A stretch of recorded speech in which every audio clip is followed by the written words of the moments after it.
Welcome to another episode of Unlocking the Mind Behind Make More Work Less. Hi, my name is Fong. I'm an entrepreneur, business strategist, real estate investor, speaker, and also a best-selling author. And every single day, I help others unlock the potentials and guide them to succeed, whether it's to increase their exposure or expand their credibility or adding to their multiple streams of income.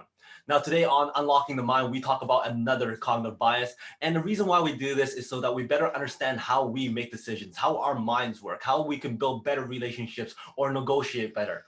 Sometimes we can even prevent ourselves from falling into cognitive traps that we actually are exposed to every single day. So for today's topic on cognitive bias, we're going to be talking about hindsight bias. Now, what exactly is hindsight bias? Well, let me ask you a question.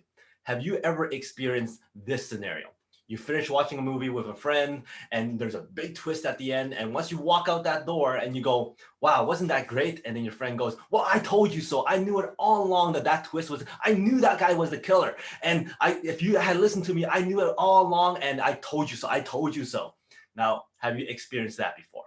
I'm pretty sure you did. Now, if it's not in movies, maybe even in sports, where the two of you watch the game and then all of a sudden somebody wins and then that person jumps up and I told you they were going to win. I knew it all along. That team's so much better. They're going to win for sure. And sure enough, they won.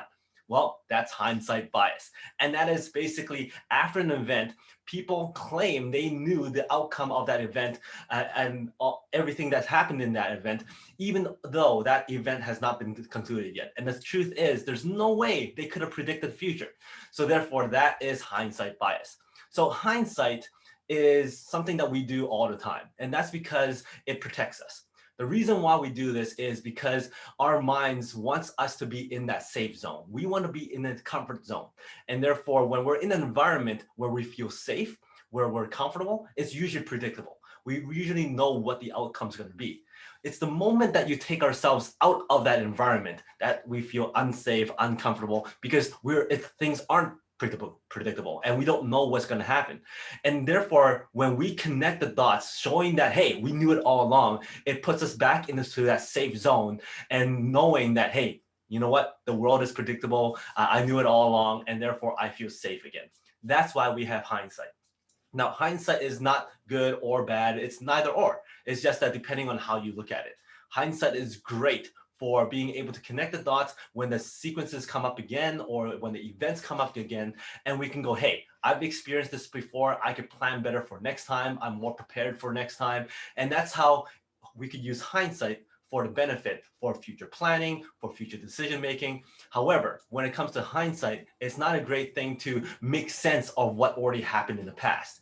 Now, what happens in our mind is during a sequence of events, we actually come up with a lot of different outcomes. We come up with a lot of different scenarios, a lot of different paths and results, and we come up with so many different points that actually match each one of those paths. And once the event is actually over, we find out that, okay, this is the result that we were actually looking at, and all these dots were connected. We kind of go, hey, these were all the things that I thought of before, and therefore I knew all along that we're going to have this result. And we forget about all the other stuff that we're actually considering at the time, because our memories are very selective. Once something is concluded, once something is confirming what we kind of thought before, whether it's one of many thoughts, we kind of remember that that's what we've thought of all along. Now, the thing is, having that hindsight bias is not a very good thing when it comes to our social interactions, because back to that first scenario again, when I said, have you experienced somebody coming up to you and said, I told you so? How did you feel? Let's say, for instance, there was a stock tip and somebody comes up to you and your friend comes up to you and said, I told you, you should have bought this stock. It would have been great. I told you all along, you should have done it. You should have done it. You should have done it. And then how did you feel? Probably not very good, because there's a sense of judgment there. There's a feeling of somebody being feeling more egotistical or more judgmental or more superior, and they're telling you that you should have done something or they knew all along, and it makes you feel not as comfortable, and it makes you feel not as confident in yourself. Now, if that's the case, you know what? That actually happens when you do it to yourself too. So even though if nobody else is in the room and you start thinking, man, I told you so, or, oh, I knew that all along.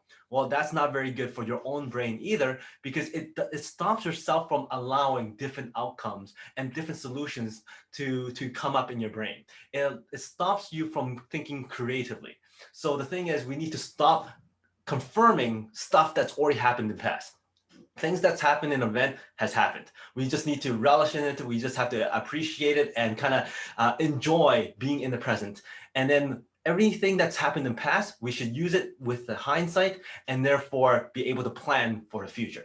So that is hindsight bias. If you ever want to humble yourself or humble one of your friends, you might want to tell them, hey, why don't you start writing all these predictions down and see how many of these predictions actually come up? And therefore, how many times do you actually come up and tell me I told you so? Or how many times can you say I knew it all along? So that's why hindsight bias may or may not be great for social gatherings, but it is great for planning into the future. So that is hindsight bias. I hope you enjoyed this episode about hindsight bias and another cognitive bias. And if you did enjoy this, please go back and look at some of my other episodes on unlocking the mind. We have a lot of different cognitive biases that we talked about. And of course, we have the Peak Potential Success Show, the Make More Mind Bites, and also the Mastermind Bites that's updated every single week. So if you enjoyed this, please like, subscribe, and share, and also comment. I love looking at the comments, and I love engaging with all of you. So until next time, today is the day to unlock your potential. We'll see you later.